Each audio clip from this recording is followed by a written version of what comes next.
Sa pagpapatuloy ng ating balitaan, timbog sa buy-bust operation ang isang empleyado ng munisipyo at pamangkin nito matapos mahulihan ng libo-libong halaga ng shabu sa Samal, Bataan. Yan at ang iba pang mga rumarapidong balita mula sa probinsya, hatid ng iba't ibang istasyon sa ilalim ng MBC Media Group.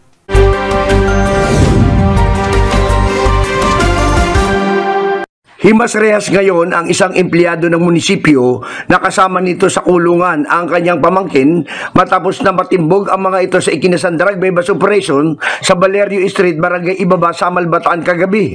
Ang operasyon na isinagawa alas 10:20 kagabi ng Station Drug Enforcement Unit, mga tauhan ni Samal Chief of Police, Police Major Gary Lupian.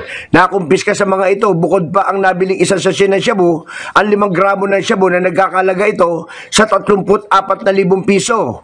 Ang 47 anyos na empleyado, sinabi niya na stress umano siya sa kanyang buhay. Hindi umano siya nakakasahod ng maayos sa dami ng utang at ang kanyang ATM card ay nakasanla pa. Kaya nagawa niyang lumaro sa droga. Naharap ngayon ang magtiyuhin sa kasong paglabag sa Section 5 at 11 ng Article 2 ng Republic Act 9165 o ang Comprehensive Dangerous Drug Act of 2002.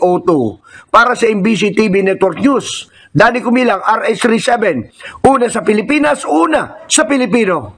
Umabot sa 7 million pesos ang halaga ng kagamitan ang nasunog sa Rojas Street, Barangay Poblasyon, lungsod ng Sagay, Negros Occidental.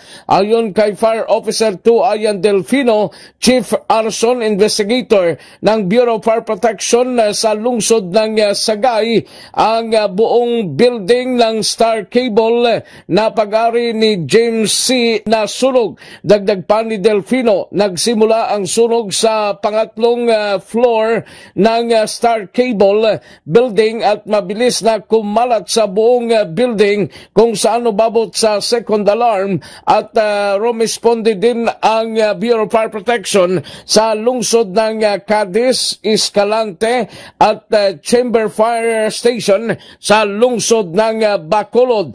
Umabot naman sa 2 oras matapos na pula ang nasabing sunog. Sa ngayon, patuloy pa ang investigation ng Bureau of Fire Protection sa nasabing pagkasunog ng building. Para sa MBC TV Network News, ito si RH46 Rex Cantong para sa DZRH, una sa Pilipinas, una sa Pilipino.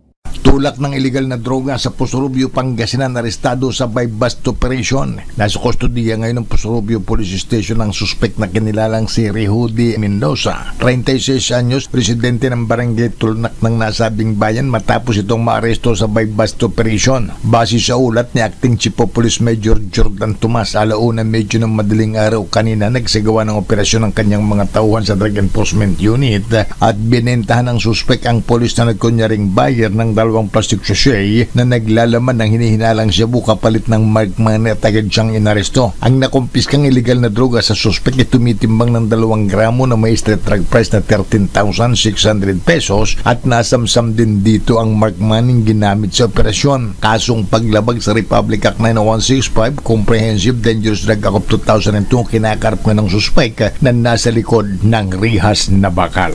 Para sa MBC TV Network News, ito si Freddy Pajardo, RH38, una sa Pilipinas, una sa Pilipino. Naaresto ng mga tauhan ng Lope de Vega Municipal Police Station sa ilalim ng pamumuno ni Police Captain Sherwin Aldrin Portajada ang isang suspect sa pananaksak sa Barangay Bayho na naturang bayan. Sa ulat ng PNP, ang 50 taong gulang na suspect habang lango sa alak ay bigla na lamang sumugod sa bahay ng biktima at sinaksak ito habang kumakain. Mabuti na lamang at sa braso lamang tinamaan ang nasabing biktima. Agad naman dinalang biktima sa Rural Health Unit para sa paunang lunas at kalaunan ay inilipat sa North Samar Provincial Hospital para sa karagdagang medical na atensyon. Inaresto ang akusado ng Barangay Tanod at dinala ito sa pulis. Sa kasalukuyan, ang suspect ay nasa kustodiya na ng Lope de Vega Municipal Police Station para sa kakulang disposisyon at pagsasampa ng kaso. Pinuri naman ni Police Captain Portajada ang mga Barangay Tanod dahil sa kanilang mabilis at maagap na aksyon na nakatulong upang maiwasan pa ang karagdagang karahasan. Mula sa MBC Network News, RH34 Jane Galit Bantayan ng DZRH, una sa Pilipinas, una sa Pilipino.